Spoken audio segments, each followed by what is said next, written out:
小谷准备好了吗？准备好了。下一个选手新疆小谷，他是第一次登上环塔的赛道，是不是？对，是的，并且我要开还没上市的一个车——长城火炮。女车手上车。但我没有头盔哦，得等头盔。全程准备开多少迈？180迈。听说全程开180迈就可以跑5分钟就能回来了。啊，那我应该是190迈才行。你4分半就可以。这车太快了，我都有点害怕。把头盔戴上，注意安全，拿好你的路书。我自己看一边看。我的领航员呢？在那儿呢。我要出发了。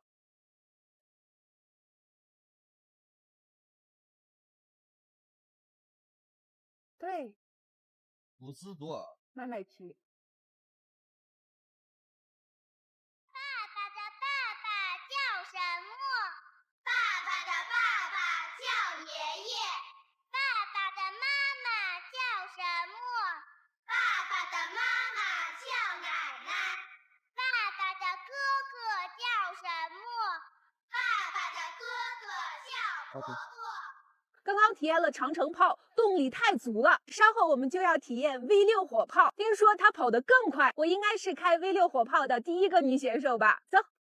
新疆所有的特产中，最早流入中原地区的，您知道是什么吗？传说中，西域的西王母曾向黄帝和舜帝进献过白环，这白环是玉石制作的符，名字叫修符。大家可以猜一猜，具体是干什么用的？此外，关于玉石贸易的记载，除了《山海经》中的内容，在战国时期成书的《管子》中已有详细记载。《管子》中把新疆的玉叫做鱼之之玉，这个鱼之也翻译成肉之。没错，这个就是后来汉武帝派张骞想联合抗匈奴的大肉之的前身。肉之人原本生活在敦煌一带，他们贩卖玉器。那个时候中原人并不了解玉产自昆仑山，以为玉产自肉之人生活的地方，因此成为玉之之玉。这说明了在那个时候，也就是在丝绸之路之前，其实就有了一条中原和西域的商贸之路，是玉石之路。千百年来，人们念念不忘的玉门关也是证明。显然，玉门关是玉石之路的一个重要节点，而敦煌也是其中之一。通过这条路，中原地区和西域开始了最早的融合，所以玉石是新疆特产中最早来到中原地区的。您猜到了吗？他是民族英雄，虎门销烟，抗击帝国主义侵略，但却要承担鸦片战争战败之责，被发配新疆伊犁。不过也正是他的发配，才让后来的左宗棠能顺利收复新疆。他就是民族英雄林则徐。林则徐是福建侯官县人，他自幼就崇拜岳飞、文天祥这样爱国人士。他为官清正廉明，受到百姓爱戴，被称为林青天。道光时期，因通过走私的方式将鸦片传入我国，进而泛滥成灾，无数中国人被鸦片害得倾家荡产，行销鼓励。林则徐极力呼吁禁烟。道光19年，也就是1839年，林则徐任钦差大臣，赴广东禁烟，派人明察暗访，强制外国鸦片商交出鸦片，并将没收的鸦片于虎门销毁。该事件被认为是第一次鸦片战争的导火线。战争爆发后，他领广东军民严阵以待，使英军在粤无法得逞。但不久后被构陷搁置，将战争的责任都归结于他。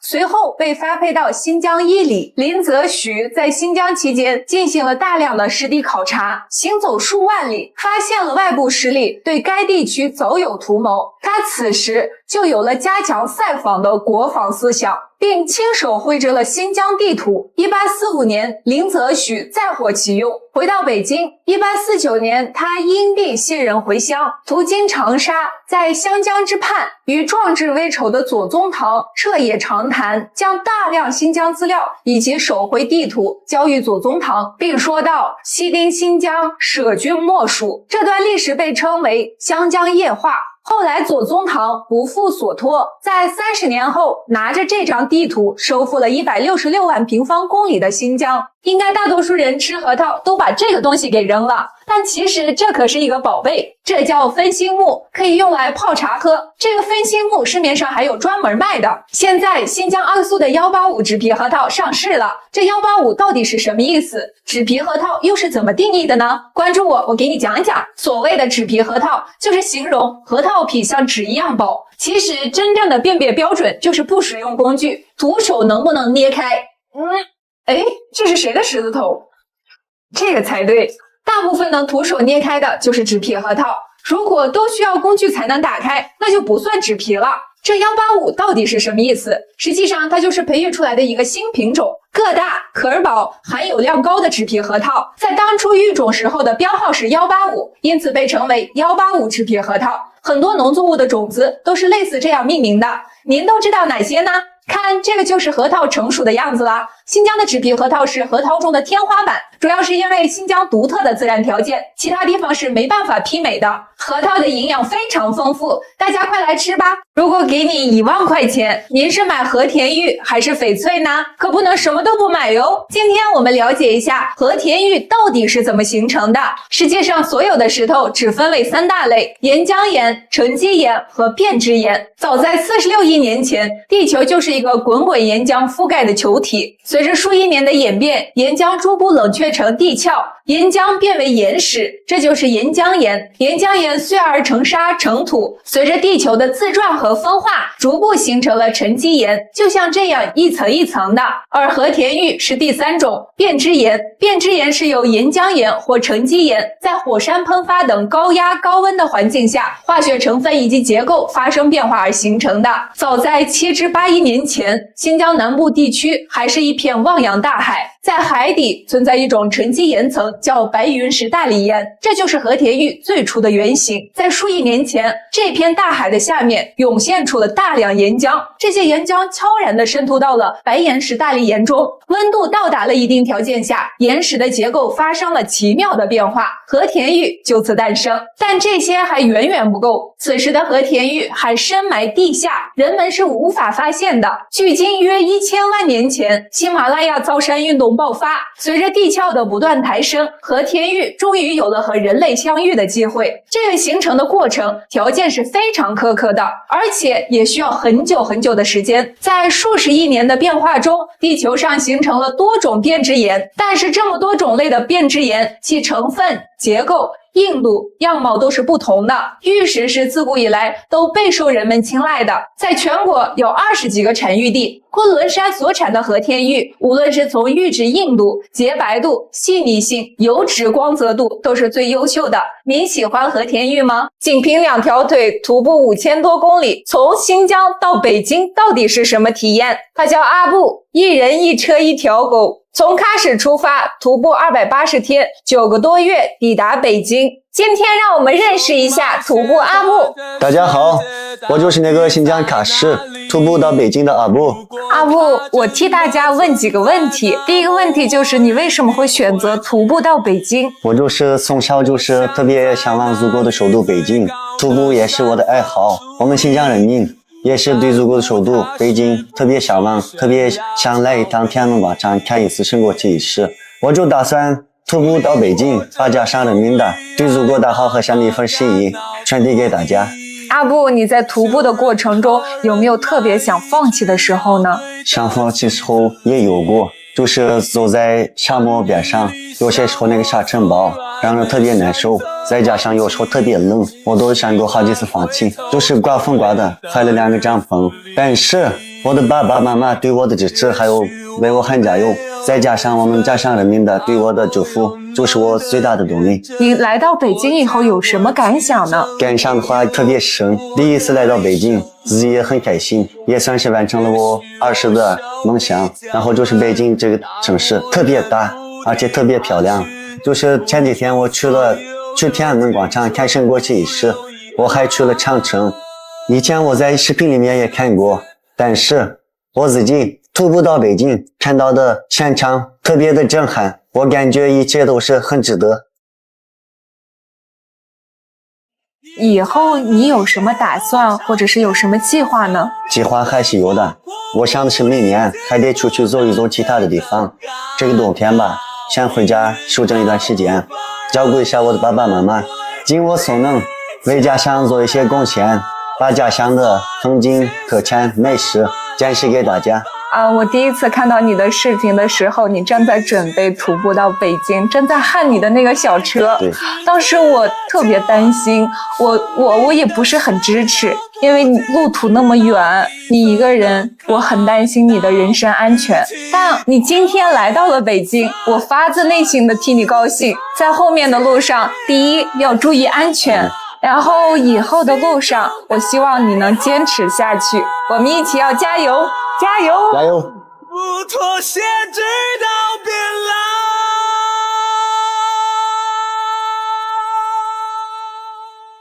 在古代，一块美玉可以换15座城池。我国古人对玉为什么情有独钟？这块要拿15个城池换的玉，就是大名鼎鼎的和氏璧。蔺相如完璧归赵的故事，大家在课本中都学过，但真正的和氏璧到底是不是在电视剧里的样子，是没有确定结论的。相传和氏璧最后被做成了传国玉玺，自秦朝代代相传，传到晚唐5代10国，和氏璧就消失了。到现在1000多年时间，和氏璧再也没有中出江湖。后面各朝代的玉玺都是自己单独刻的，和氏璧能雕刻成玉玺，那肯定是一个比较厚的玉石。和氏璧是一位叫边河的樵夫在深山之中发现的，他坚定这是一个美玉，向楚厉王献宝，结果被认为是普通石头，欺君之罪，被砍掉了左脚。后来楚武王登基，卞和2次献宝，楚武王一看欺君之罪，砍掉了其右脚。第3次献给楚文王，楚文王领工匠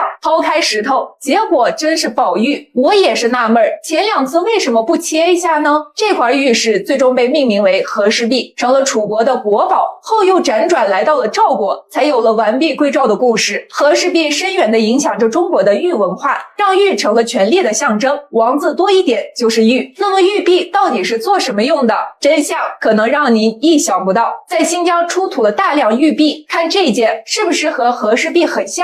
这些属于17时代的物件，这其实就是一个类似于砂轮的工具，是新石器时代打磨玉和石头用的。古人在经历300多万年的石器时代中，慢慢发现和田玉的硬度极高，韧性最强，因此用来制作打磨石器再好不过了。在新疆古老的村落里，还有相关工具的传承。最震撼的是这件可以360度连续旋转的多用途工具，中间这个就是玉璧。怎样，为古人的智慧点赞吧！和田玉到底是怎么形成的呢？关注我，看下一集。昆仑山为什么被称为万山之祖？它几乎是占据了我国神话的半壁江山。昆仑脚下的新疆为什么自古以来都是东西方文明交流最活跃的地方？让我们一起探寻一二。我们先看一下昆仑的位置。昆仑山发源于我国新疆西端的帕米尔高原之上，几乎所有亚洲的大型山脉都发源于这里，比如喜马拉雅山、天山、喀喇昆仑山。昆仑山东西绵延2500余公里，是亚洲最长山脉。我国所有的大型山脉几乎都与昆仑山相连接，甚至可以说它们都是昆仑山的余脉，所以它被称为万山之祖是有道理的。《山海经》中记载，昆仑之墟方800里，高万人，登上昆仑即可成仙。上一期我们说了，这个昆仑之墟到底在哪里是没有定论的，而现在的昆仑山是汉武帝命名的。现在的昆仑虽然不能让人成仙，但是昆仑山脉雪水汇集成河，却孕育了很多的古代文明，于田、精绝、且末、楼兰等等。这里也是亚洲大陆的中心，自然也成了东西方文明交汇的地方。在新疆境内发现的最早人类，应该就是1983年在阿突市阿基科村发现的古人类，经过碳14次测定，距今有17000年。而且它的长相有欧罗巴人地中海类型特征，在古楼兰出土的楼兰美女也是有着尖尖的鼻子、深奥的眼眶。在新疆的考古发现中，还挖掘出了蒙古利亚人种的骨骼，还有印度人、黄色人种和白色人种的混血等等。在世界其他地方还没有在同一个地方发现如此集中和多样的古人类文明。与此同时，在新疆还挖出了大量的石器和陶器，发现它们与黄河流域的石器文明属于同一系统，说明新疆在4、5千年前开始进入了新石器时代，也印证了新疆自古以来都是一个东西方文明交流的纽带，其地理位置举足轻重。在新疆伴随着石器出土的还有大量的玉器，玉器自古以来都是权力的象征，通天的法器，但实际上在古老的石器时代，它具有更实用的功能，到底是什么呢？请看下一集玉出昆仑。掀起了谜底，开头来，让我来看看你的眼，让我来看看你的眼，你的眼睛明又亮呀，好像我水波一模样。你的眼睛明又亮啊，好像我水波一模一样。大家都知道，汉武帝派张骞出使西域，才逐步了解西域这片神秘的土地。那西域到底是如何起源的呢？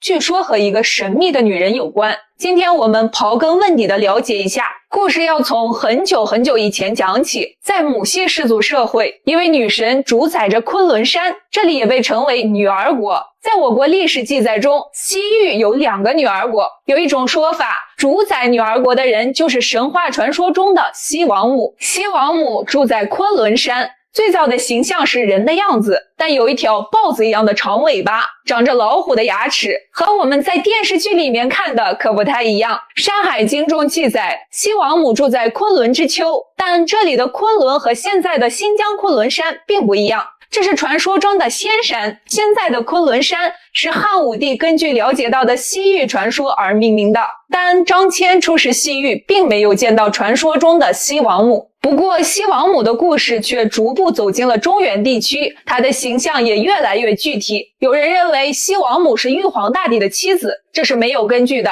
大家记忆最深刻的可能是她的瑶池、蟠桃园，还有就是她阻挠牛郎织女的婚事，成了一个大反派。这些故事都是虚无缥缈的，真正有记载的是晋朝时期《穆天子传》中记载了周穆王游昆仑，遇见西王母。周穆王自洛阳出发，渡漳水，折而向西，沿黄河而上，过燕然山，这是现在蒙古国的杭爱山，之后又过乐都，就是现在的青海，最终见到了西王母。他受到了隆重接待，双方一见如故，互换了礼物。据说周穆王还吃了蟠桃，根据记载，他最终活了105岁，这在周朝那是相当高寿了。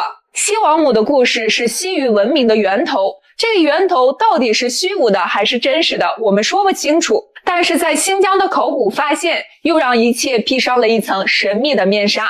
关注我，后面还有好多集呢。女孩嫁人后是不是户口都随父迁走啊？新疆有一个女孩，她结婚10几年了，至今都不愿意把户口从妈妈户口本上迁走，而且这个妈妈还不是她亲生妈妈。这是一个真实的故事，她叫王树珍，早早就失去了自己的亲生母亲，可她却意外拥有了一个全世界最伟大的妈妈，那就是收养了10个孤儿，养育了19个孩子的新疆妈妈阿尼帕。王树珍11岁时，父亲就去世了，母亲改嫁后没多久也撒手人寰，她和兄妹4人就开始了流浪生活。那是1977年，流浪要饭可不是那么容易的。小树珍身上衣服又破又脏，头上长满了头衔和赖疮，身上也是有刺鼻的味道。阿尼帕妈妈看到了小树珍的样子，伟大的母爱油然而生，她一把将小树珍搂在怀里，眼泪不自觉哗哗地流了下来。小树珍戴了一顶破帽子，已经和头上的脓疮粘在一起了，完全没有一点女孩子的样子。在新疆，女孩子的辫子可像她的命一样珍贵。阿尼帕为了治好小树珍的头衔赖疮，每天带她去医院上药。2个月后，小树珍的头发慢慢的长了出来，恢复了她清秀的面庞。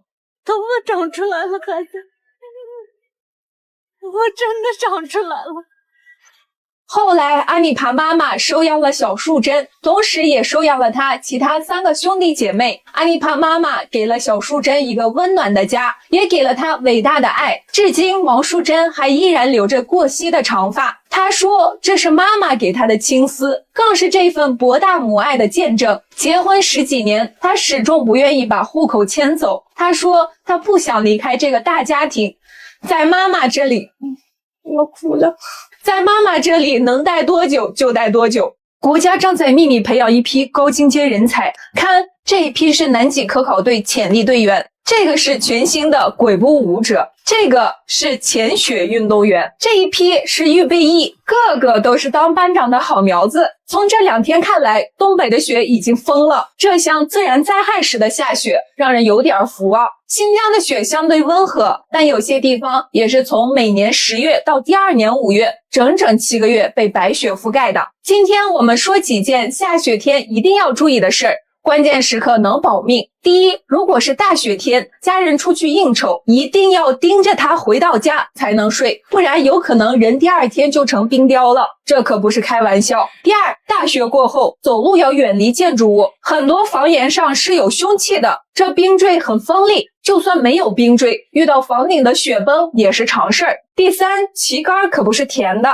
如果你想变成旗，那你就试试吧。第四，车在室外，车门经过一夜，真可能会被冻住，有时候雪夹杂着雨下来，车表面可能被冻上一层冰，想开门得一点点敲。还有一种情况是，车辆行驶的时候开着空调，车内温度高，下车后被雪覆盖，车内外温差导致雪融化，也会把车门冻上。这种情况可以在停车后打开所有车门，让车内热气散去，平衡温差。第五，千万别主动有打雪仗的想法，更不要尝试着拿雪球向别人丢出去。如果真的打起来了，别倒下。如果倒下了，记住正面朝上，别问为什么。新疆这古城设计的，看节目的观众比演员还累呢。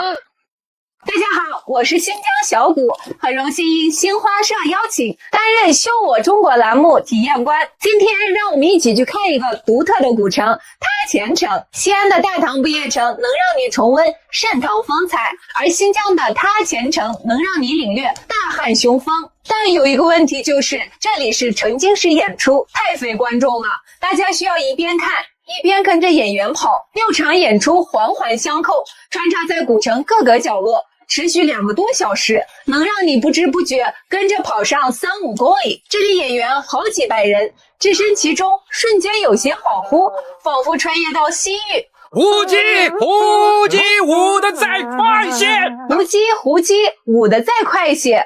李白喜爱的胡旋舞，在这里就能看得到啦。塔前城位于新疆阿克苏的沙雅，这里有一座乌什喀特古城遗址，乌什喀特意思为3重城。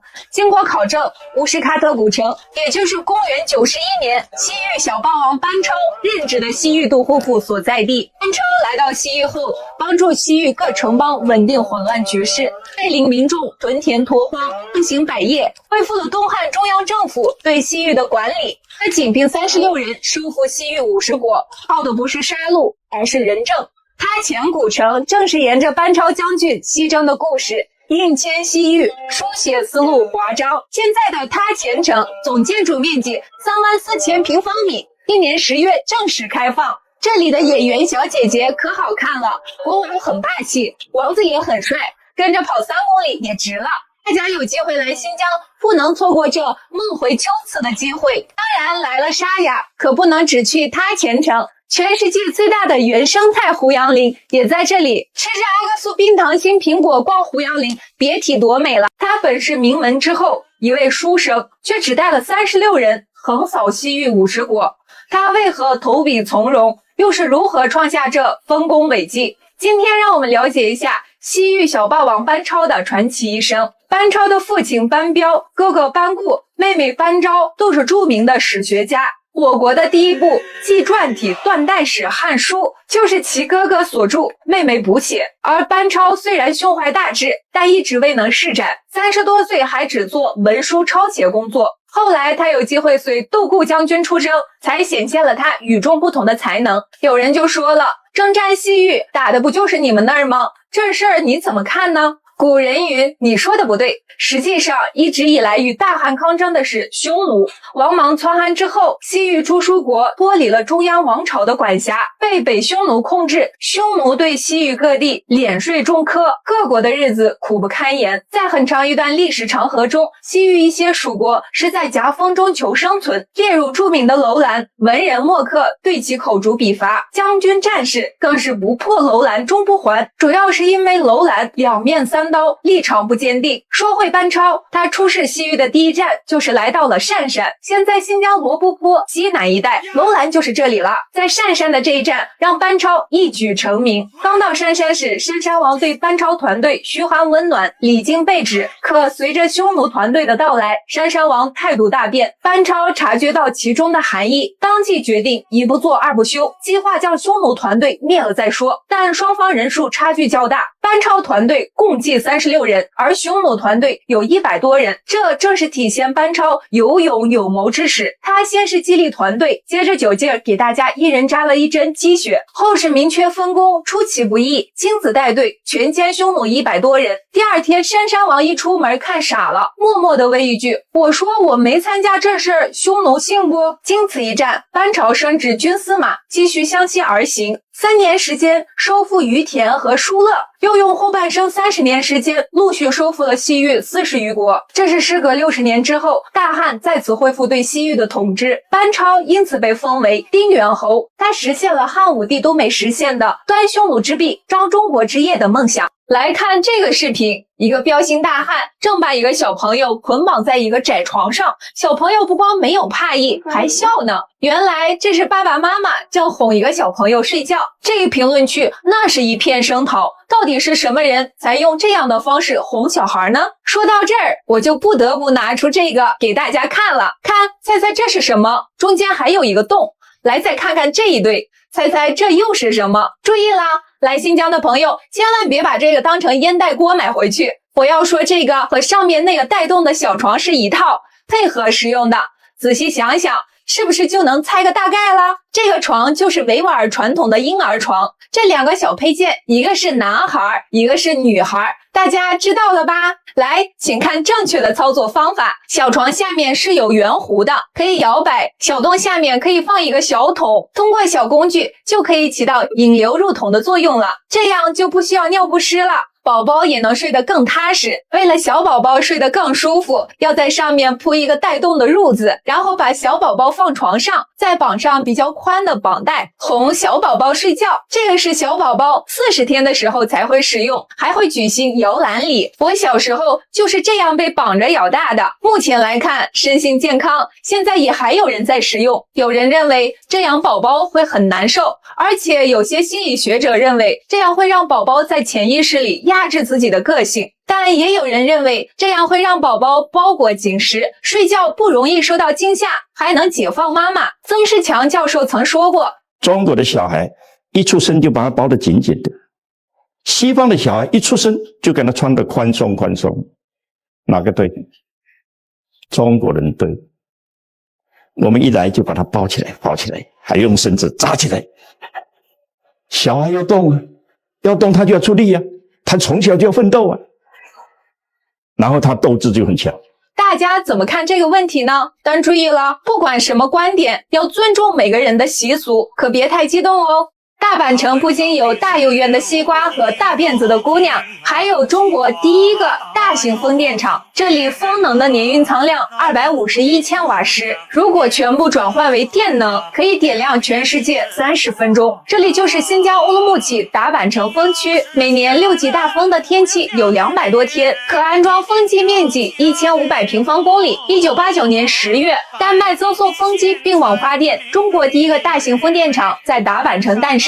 10年后，国产风机问世，又一个10年，中国风电装机量超过美国，跃居世界第一。中国6.7兆瓦的风机满负荷状态下发电，1个小时可供一辆新能源汽车绕地球赤道1圈，可供一个家庭用电5年。目前大阪城风力发电站的风车全由电脑控制，风力在3到8级之间，发电机就会正常工作；如果风力小于3级或大于8级，发电机就会自动停转，以防机器损坏。截止2023年7月18日，发电站有200台巨大的发电风车组成，年发电量为1800万瓦。风车脚下则是茫茫无际的戈壁滩，景色十分壮观，深受摄影爱好者的喜爱。有机会来看看新疆不一样的景色吧。这位曾火遍全网的党徽大叔，代表了一个世代守护边疆的民族，那就是柯尔克孜族。他们聚集在我国的帕米尔高原之上，守护着祖国的边境安全。党徽大叔的名字叫阿布杜加帕尔蒙德，自1999年至今，已经在木屐乡做了14年的守边员。2021年在新疆，一群游客的车深陷泥潭，就在此时，2位当地大叔上前帮忙，毫不犹豫地站在泥潭中推车，伸手往冰冷的泥水里塞石头，最终车辆脱困。大叔的汉语说得不太好，游客还以为他要索取报酬，大家纷纷要拿钱给大叔。这时大叔才意识到，随后做了一个让大家都震撼的举动，他骄傲地露出他党员徽章，这一刻他的眼神多么的坚定。在这之后，网友给他一个亲切的称呼，叫党徽大叔。后来当记者问大叔有什么愿望，他的愿望居然是能来到北京看升国旗。最终他穿越了4000多公里，来了一趟圆梦之旅，站在天安门广场注视着国旗缓缓升起，大叔的内心激动无比，眼里泛起了泪花。他的家国情怀是多么的纯粹呀！柯尔克孜族是古老的游牧民族，他们善于骑马，戴着毡帽，住着毡房，他们每个毡房都是一个哨所，每一位牧民都是一位哨兵。柯尔克孜族也是全国可以合法猎鹰的民族，他们的驯鹰习俗是国家级非物质文化遗产之一。大家有机会来新疆，可以过来体验一下。他们就生活在新疆克孜勒苏柯尔克孜自治州，简称克州，也是我国日落最晚的地方。据说在东北也有柯尔克孜族，东北老铁，你们知道吗？我国现在还有唯一一支在编的民兵骑兵连，就在新疆拜城县老虎台。先看看位置，这里依靠在天山南侧，平均海拔有2000多米，地势起伏大，到处是灰秃秃的戈壁和沟谷，交通非常不便利，因此马变成了这里最重要的交通工具。也是这个因素让骑兵连得以保留至今。冬天这里的气温能降到零下20-30度，骑兵们要踏过坑坑洼洼的雪地，走过不到50厘米宽的陡峭山路，旁边就是几百米深的悬崖。在这样的环境下进行训练巡逻，骑兵和他们的马要成为最亲密的朋友，需要完全相互信任，默契配合。不是所有的马都可以做军马。判断马的潜质，第一要看个头，头高2.2米左右，背高1.7米左右，最适合骑乘。马一般要在4岁上下。其次马蹄要大，最好直径大于15公分，走路稳健，胸骨宽，屁股大的为佳。第二要看速度，马群中马蹄落地声音越小，说明动作越轻盈，跑得也会越快。第三，看性格，要选择性格好的，不易怒，不暴躁的，可以围着它前后绕圈儿，不咬人不踢人的性格会比较好。严格的筛选后，还需要严格的训练，他们需要有耐力、勇敢、坚韧，还需要学会卧倒技能，这样他们才能成为合格的军马。老虎台骑兵连是1964年成立的，他们已经在这片土地守护了50多年了。马上冬天要来了，也是他们条件最艰苦的阶段要来了，让我们一起为守护祖国边陲的100余名骑士和100余匹军马点赞致敬。新疆的棉花丰收了，看我手中的就是新疆的长绒棉。为什么有些坏蛋要想尽办法抵制我们的新疆长绒棉？什么是长绒棉？新疆的棉花又为什么好？点个赞关注我，今天我们详细讲一讲。我国是世界第1大产棉国，其次是印度和美国。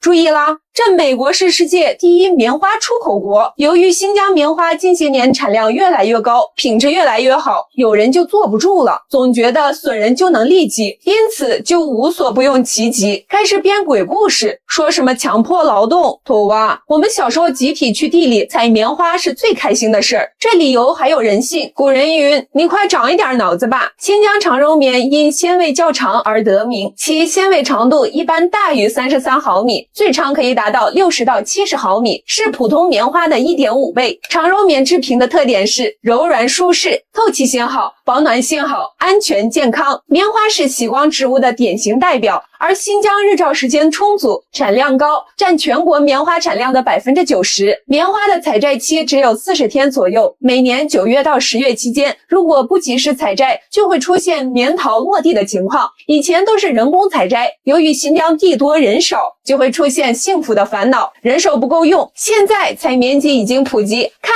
这台就是采棉机，每年9、10月份就会有数万采棉大军赶赴新疆采棉的壮观景象。今年的棉花已经采摘差不多了，希望棉农能卖个好价钱，有需要的老板来新疆采购吧。和田玉到底怎么造假？今天我给你讲讲。首先，和田玉这个定义其实就容易让人混淆。和田原本是新疆的地名，我前几天拍的鱼龙喀什河就是出产和田玉的地方，因为这里产的白玉从硬度、油性、润度都是相对最好的，因此闻名于世。但现在鉴定证书上写的和田玉是根据成分来确定的，只要透闪石和阳期石成分达到标准，就可以叫和田玉，和产区没有关系了。所以不是新疆产的玉，甚至国外产的都可以叫和田玉。不同的产区品质自然也参差不齐了，但最好的还是新疆和田的。和田玉主要分为山料、山流水、籽料、隔壁料4类。山料顾名思义就是山上的料子，表面比较粗糙，棱角分明，比较原始。籽料是山料随着山洪滚落到河流之中，经过亿万年的冲刷，杂质剥落，保留最精华的部分，形成圆润的玉石。而且由于矿物质的累积，形成各式各样的皮壳。山流水是指接遇山料和籽料之间的玉石滚落下来的时间还不够，没有完全形成籽料的玉石。隔壁料是在隔壁滩发现的玉石，表面一般会分化，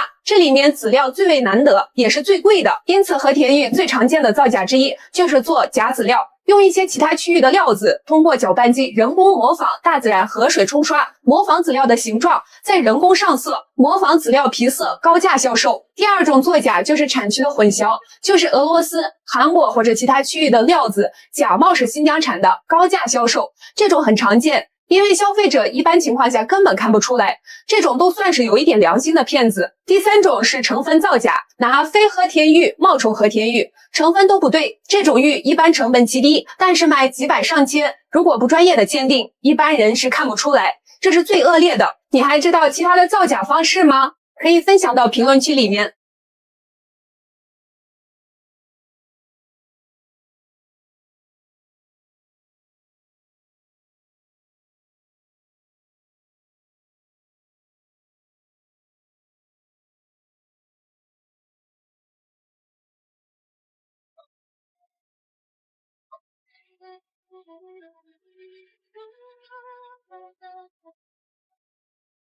左宗棠收复新疆事迹被重新编入了中学和大学教材，这件事情您怎么看呢？我们先了解一下左公的生平。他是一个寒门学子，出生在一个清贫耕读家庭，自小接受祖父和父亲儒学教育，受到了湖湘文化的影响，建立了忧道不忧贫的君子之治。左宗棠自小就很聪明，4岁就能读书写字，9岁就可以做八股文，20岁乡试就中举了。但是后来3次会试均以落榜为终，他并没有灰心，开始研究一些军事、农桑、地理、经世之用的知识。后期又和他的大夫人周一端一起矫正了全国省份的地图，这份地图也为左宗棠后期收复新疆坚定地夯实了基础。后来我们腹背受敌，李鸿章认为新疆较为偏远，土地贫瘠，没有收复必要，主张海防。而左宗棠认为新疆处于亚欧大陆中心，一旦不保，与新疆毗邻的甘肃、青海、西藏等地都将不保。在他的强烈坚持下，慈禧正式下诏，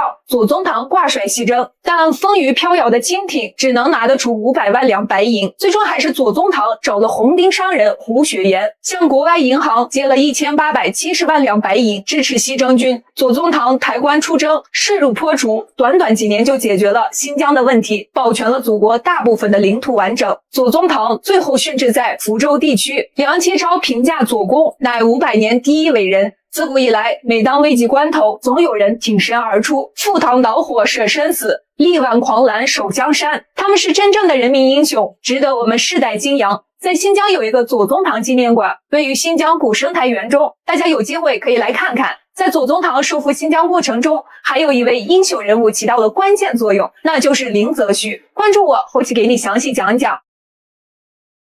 快来！这是不是玉呀？在新疆的这条河，据说可以捡到价值几十万的石头，被誉为中国最昂贵的河。相信大家之前多多少少应该看过一些挖玉的视频或直播。我现在就在玉龙喀什河出产和田玉的地方，我们今天来试试，到底能不能挖到玉。走！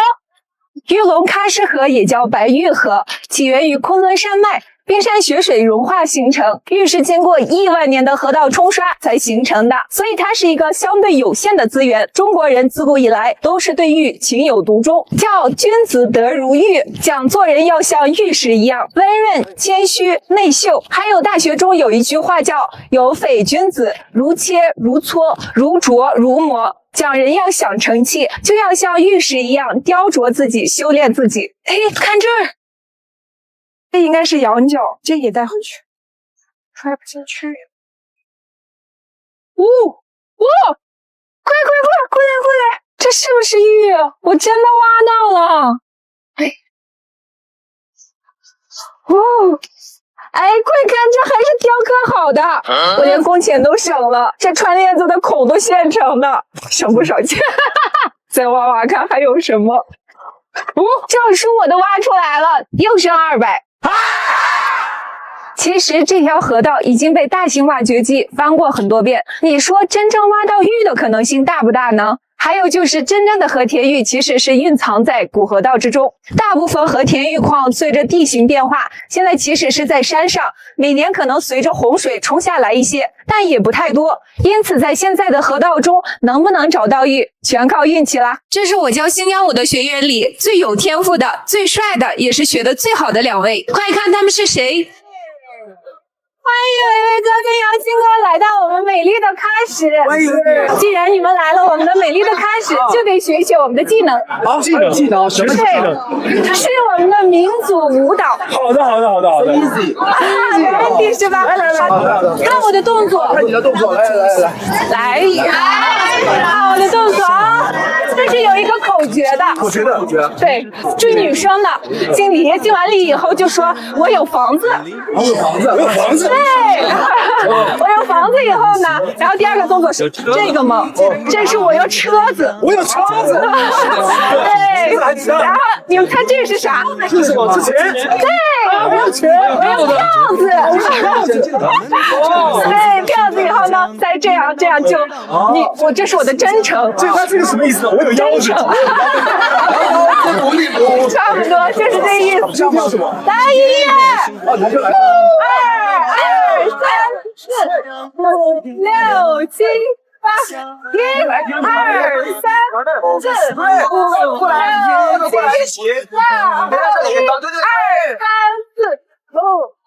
7、8、结束了，谢谢。好的。投个票吧，他们谁跳得更好呢？秋天若有10分美，定有9分在新疆。这里是世界胡杨公园，千年秘境沙雅。这里有世界上最大面积的原生态胡杨林，足470万亩。古人云：听歌就听刀郎，看景就看胡杨。10月下旬是欣赏胡杨的最佳季节。我现在就在阿克苏的沙雅，10月的胡杨到底有多美？来，跟我一起看看吧。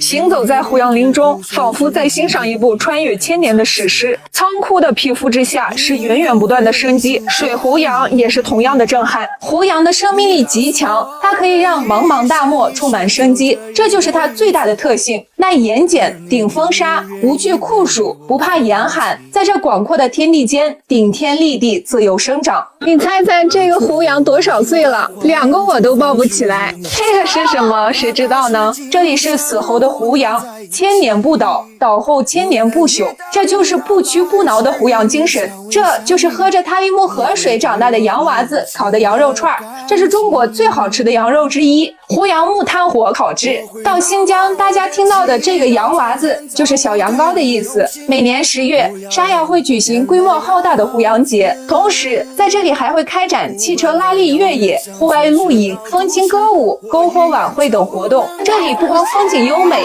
善良淳朴的人民也特别热情。快做好计划出发吧！如果你爬到4000米以上的雪山，就有可能遇到这样的生物。它们通体雪白，非常善于攀爬，头上有2个像匕首一样锋利的角。它们经常跟踪潜伏在旅行者身后，伺机而动。如果不小心让它们靠近你，它们就会瞬间张开大嘴，疯狂的开始舔你。没错，就是舔你。这就是雪羊。雪羊非常喜欢吃盐，日常雪羊会花费大量的时间舔食岩石，获取微量盐分。如果碰见游客，他们会通过舔食登山者皮肤获取汗液中的盐分。如果不让舔，有人挨过揍。所以登山一定要带一包盐，被盯上了可以拿出盐保全自己。如果实在不想给，打赢了烤全羊的时候也能用得上。在新疆，这种白白的羊名字很洋气，叫冰茶居栗，在冬天山山脉一带野外生长，是冬季吃着冰茶草长大的居栗。只有在每年冬季封山后，经过严寒洗礼的高山居栗才能称之为冰茶居栗。按新疆哈萨克族人的说法，入冬后最好的盛宴当属冰茶居栗，它也一直是新疆人待客的一道顶尖美食。喜欢羊肉的朋友，带着盐来新疆吃肉吧。评论里总有人说，当年汉武帝西征不是为了葡萄干，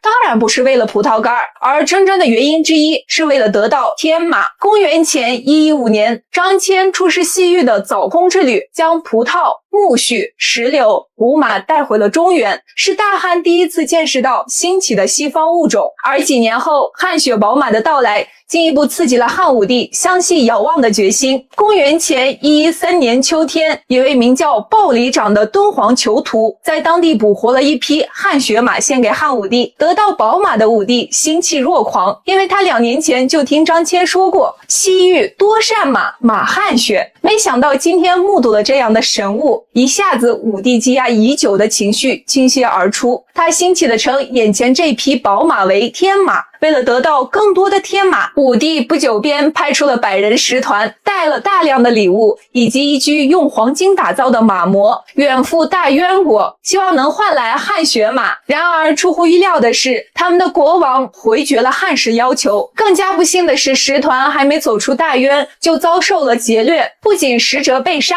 金马也被掠走。闻知此事的汉武帝勃然大怒，他立誓要让他们付出代价。公元前104年秋，武帝命李广利将军率领骑兵6000，外加部族2万，从敦煌出发远征大渊。由于出兵过于仓促，军队补给未能跟上，汉军大败，逃回仅剩数百人。3年之后，他再次命李广利率军出征。这次他汲取了之前的教训，做了充足的准备，不仅派给李广利整整6万名士卒，还有战马3万匹、牛10万头，以及大量羊、驴和骆驼，还特意派了2名相马专家一同前往。没多久，大原发生政变，叛变的贵族杀死国王，并向汉军议和，最终汉武帝得到梦寐以求的天马1000余匹。现在中国最大的汗血宝马集中地就在新疆的乌鲁木齐，有机会来看看吧。在新疆的草原上出现了神秘的草原石人，这些草原石人主要来自于新疆伊犁昭苏县和阿勒泰地区的草原，距今已有3000年以上的历史。虽然看起来高矮胖瘦各有不同，但其实只分为2种，一种叫萨木特石人，以清河县萨木特木迪石人最为典型，特点是只注重表现脸面器官，圆脸、圆眼，鼻子呈3角形，颧骨明显，大嘴。另一种则叫开纳尔石人，以阿勒泰市开纳尔木迪石人最为典型。石人不仅雕刻出了脸部，有的也雕刻出了手臂、圆形或桃形脸面、方支笔、小嘴。由于这2种石人主要发现于古墓地附近，因此我国最早发现这种石人的清末旅行家许嵩认为他们是墓葬的附属品，但实际上直到现在也没有人知道他们是从哪里来的，是谁造的，又或者是做什么用途的。草原石人也还是亚欧草原上10大未解之谜之一。这些石人不仅在新疆有，包括内蒙古、蒙古国、哈萨克斯坦、塔吉克斯坦等诸多国家领土上都有发现。但是考古学家在仔细研究过这些地方的历史后，并未发现关于其功能的记载，所以只能通过一些蛛丝马迹去判断。大家猜猜这些石头人是做什么的呢？谁家有嘴硬的联系我，给我留个地址。新疆有中国50%的骆驼，嘴硬的请看这个视频。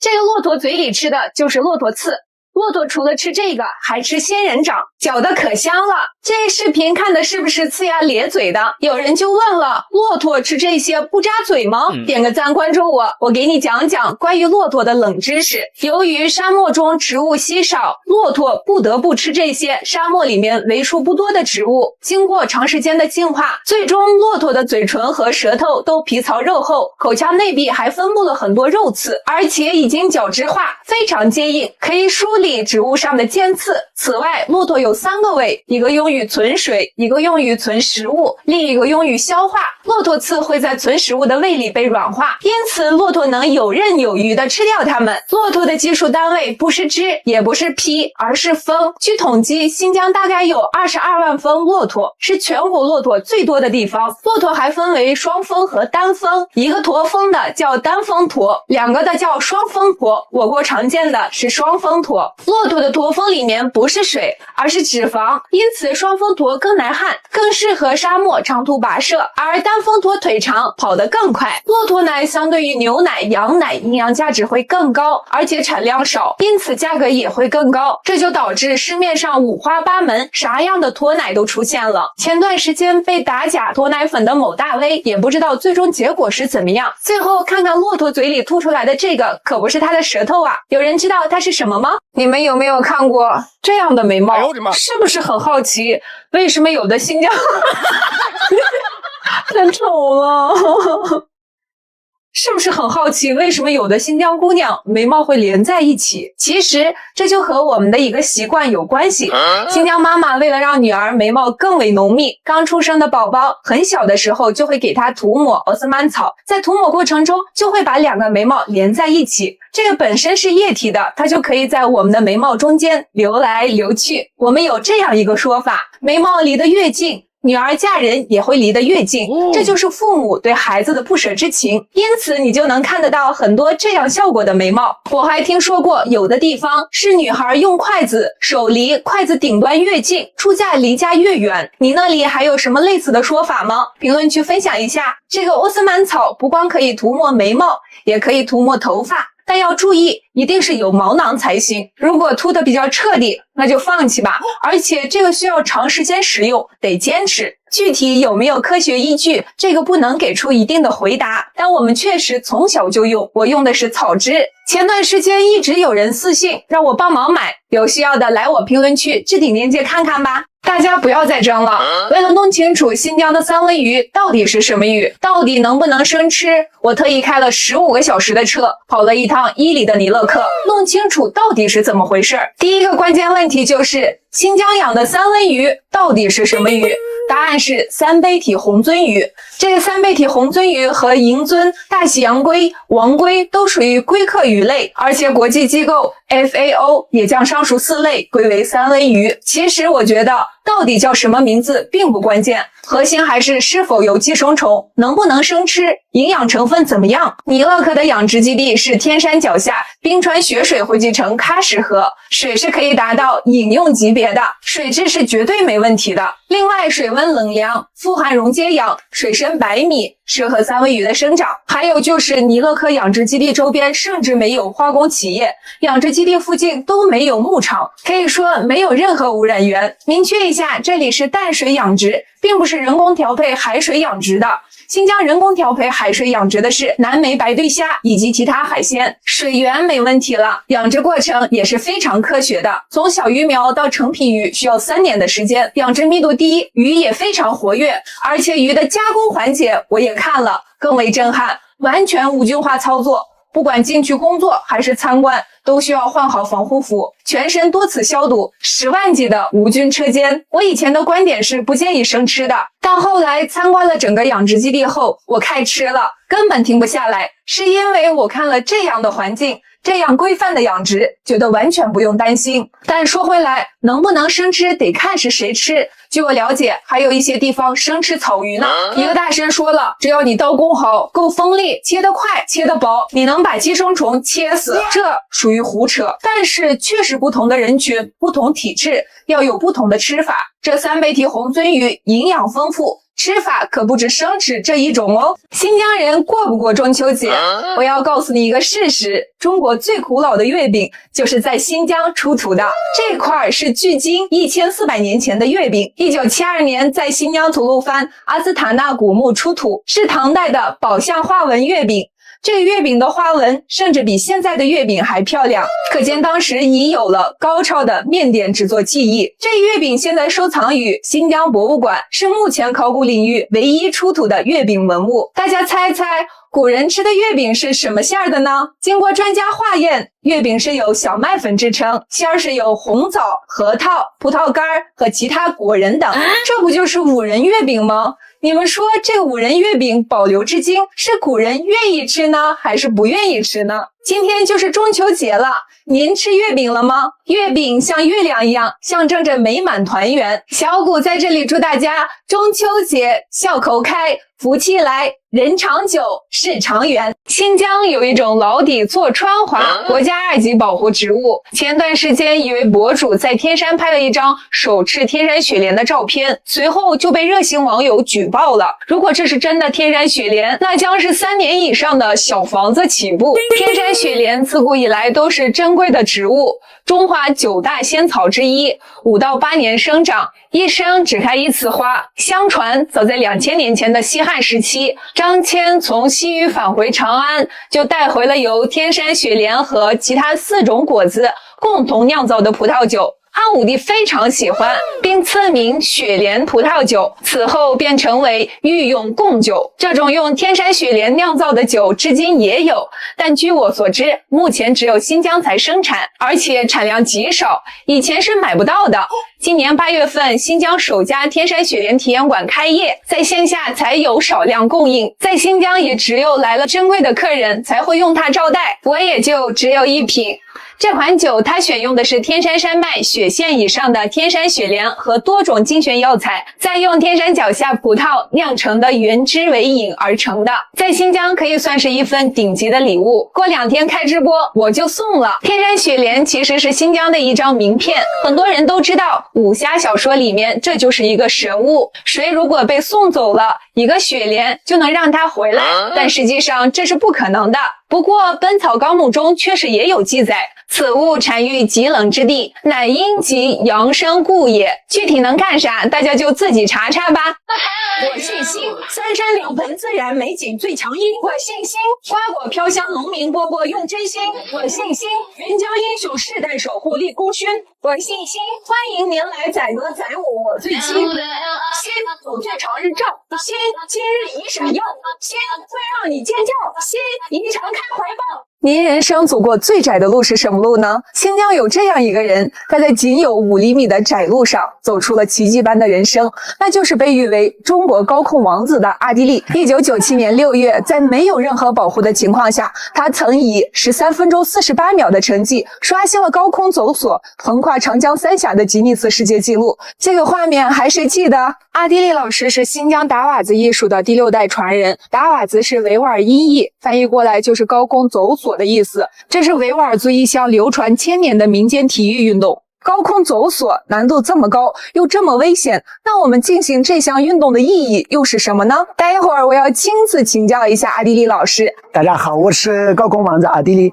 像我所在的地方在都山大峡谷，在玻璃桥下面。今天很高兴能见到我们的阿迪力老师，并且很荣幸的采访到他。阿迪力老师，我看我们这个高空走索这项运动特别危险，并且我们在下面看着都惊心动魄。这项运动是如何起源的呢？达瓦子来源呢，就是原来是有坏人和这个好人，坏人呢把这城市进的那个水全部他们这个控制掉，控制完了以后呢，这城市里面的人家喝不了水，完以后呢，一个达瓦子小伙子拉一个钢丝，就是拉一个麻绳，麻绳呢就是拉完了以后呢，这走到就走上去那儿，对，不是把这个上面的人，上面的坏人全包围了那个有水的地方，不留给这个城市里面。